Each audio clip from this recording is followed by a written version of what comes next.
Hello guys, on top classes में आप लोग का स्वागत है दोस्तों। आज के वीडियो में हम लोग क्लास 10th जो कि आपके बोर्ड एग्ज़ाम के लिए मोस्ट इम्पोर्टेंट टॉपिक लेकर आया हूँ। इसके पिछले वीडियो में हमने पढ़ा था लवण की परिभाषा और उसका रासायनिक समीकरण। तो इस वीडियो में हम पढ़ेंगे लवणों का वर्गीकरण। ठीक है, कि जो लवण होता है वह कितने प्रकार का होता है। ठीक है, तो देखिए जो लवण होता है ना, यह 3 प्रकार का होता है। कौन कौन सा? एक होता है सामान्य लवण, सामान्य लवण। ठीक है, दूसरा होता है द्विंक लवण, तीसरा होता है संकर लवण। ठीक है, तो देखिए जो सामान्य लवण होता है ना, ये भी 3 तरह का होता है। कौन कौन सा? एक होता है सरल लवण, दूसरा होता है अम्लीय लवण, तीसरा होता है क्षारीय लवण। ठीक है, तो चलिए एक एक करते हुए सभी को पढ़ते हैं। तो फर्स्ट हम लोग का सरल लवण यानी सिंपल सॉल्ट। क्या होता है सरल लवण? तो देखिए जिस लवण में हाइड्रोजन, ठीक है, यानी हाइड्रोजन और हाइड्रोक्साइड आयन, ठीक है, क्या होते हैं, उपस्थित नहीं होते हैं, उन्हें सरल लवण कहते हैं। तो इसके एग्जाम्पल कौन कौन से हैं? तो देखिए जैसे में NaCl। ठीक है, आप NaCl देख रहे होंगे, तो देखिए आप मुझे बताइए कि क्या NaCl में हाइड्रोजन आयन है या हाइड्रोक्साइड आयन है? ये तो है नहीं, यानी ये पूरे सोडियम क्लोराइड में न तो हाइड्रोजन है और न ही हाइड्रोक्साइड है। तो उससे हम कौन सा लवण कहेंगे? तो सरल लवण। ठीक है, तो फिर से देख लीजिए दूसरा एग्जांपल, जैसे में CaCl2 यानी कैल्शियम क्लोराइड। ठीक है, इससे एग्जांपल हो जाएंगे सभी, यानी CaSO4, फिर हो गया CaSO3। ठीक है, यानी ये सभी क्या है, सरल लवण के एग्जाम्पल हैं।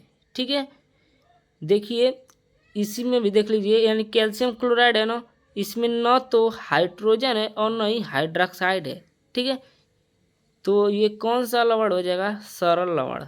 ठीक है, तो चलिए देख लेते हैं अगला अम्लीय लवण। तो देखिए दोस्तों अम्लीय लवण यानी एसिडिक सॉल्ट, ये क्या होता है? तो देखिए वे लवण जिसमें हाइड्रोजन आयन, क्या हाइड्रोजन आयन उपस्थित होते हैं, उसे अम्लीय लवण कहते हैं।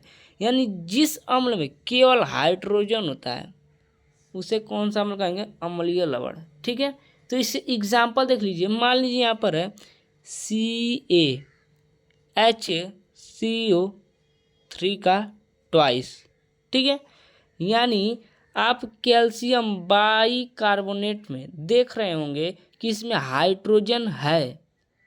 क्या है? इसमें हाइड्रोजन है। देखिए अम्लीय लवण का डिफिनेशन क्या कहता है कि वे लवण जिसमें हाइड्रोजन आयन, यानी कि जिस लवण में हाइड्रोजन होगा वही अम्लीय लवण होगा। यानी देखिए कैल्शियम बाइकार्बोनेट में ये क्या है, यहाँ पर हाइड्रोजन, देखिए यहाँ पर क्या है, ये हाइड्रोजन है, तो ये अम्लीय लवण का एग्जाम्पल हो जाएगा। तो इसी तरह से दूसरा देख लीजिए KHCO3 यानी पोटेशियम बाइकार्बोनेट। ठीक है, मुझे आशा है कि आप लोग को ये पूरे बेहतरीन तरीके से समझ में आ गया होगा।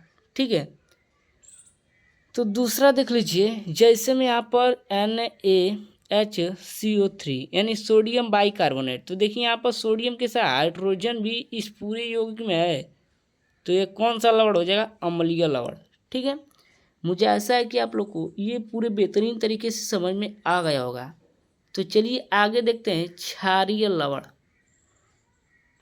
तो देखिए दोस्तों क्षारीय लवण ये क्या होता है? तो देखिए वे लवण जिसमें हाइड्रोक्साइड आयन होते हैं उसे क्षारीय लवण कहते हैं।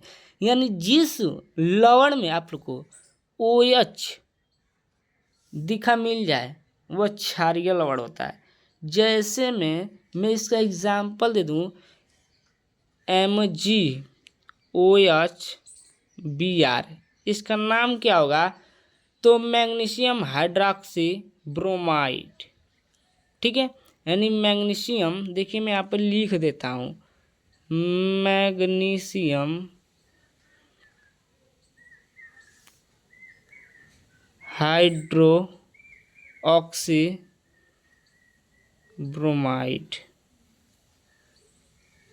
ठीक है, ये इसका नाम हो जाएगा। ठीक है, तो इसी तरह से आप दूसरा एग्जांपल देख लीजिए, यहाँ पर कैल्शियम हाइड्रोक्सी क्लोराइड। ठीक है, यानी Cl2 है ना, नहीं, यानी CaOHCl। ठीक है, यानी कि कैल्शियम हाइड्रोक्सी क्लोराइड। ठीक है, तो ये क्षारीय लवण के एग्जाम्पल हैं। ठीक है, देखिए इसमें OH लगा है, देखिए यहाँ पर भी OH लगा है, तो ये किसके एग्जाम्पल हो जाएंगे? क्षारीय लवण के। ठीक है, तो चलिए देखते हैं द्विंक लवण। तो देखिए दोस्तों, द्विंक लवण क्या होता है? तो देखिए, वे लवण जो दो सामान्य लवण से मिलकर बने होते हैं उन्हें द्विंक लवण कहते हैं। ये सदैव ठोस अवस्था में होते हैं। ठीक है, ये किस अवस्था में होते हैं? सदैव तो ठोस अवस्था में ये होते हैं। तो इसके एग्जाम्पल क्या होंगे? तो देखिए, जैसे में K2SO4 Al2SO4 का ट्राई, फिर 24H2O, ये किसका सूत्र है? तो ये फिटकरी का सूत्र है, फिटकरी। ठीक है, तो ये जो फिटकरी होता है ना, ये क्या ठोस अवस्था में होता है सदैव, यानी ये फिटकरी होता है, ये सदैव किस अवस्था में होता है?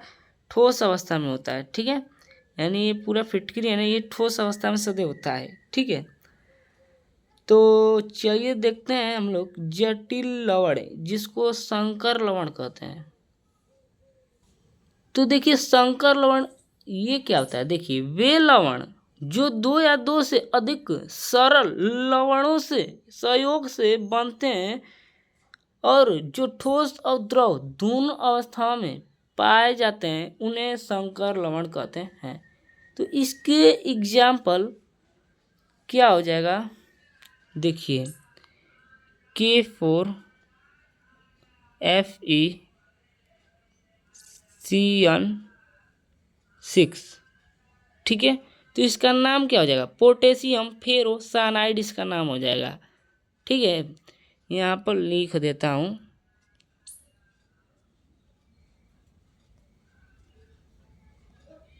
Potassium ferrocyanide.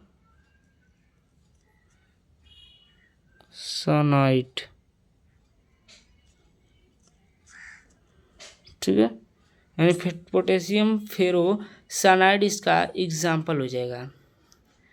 तो मुझे आशा है कि आप लोग को ये पूरे टॉपिक पूरे बेहतरीन तरीके से समझ में आ गया होगा।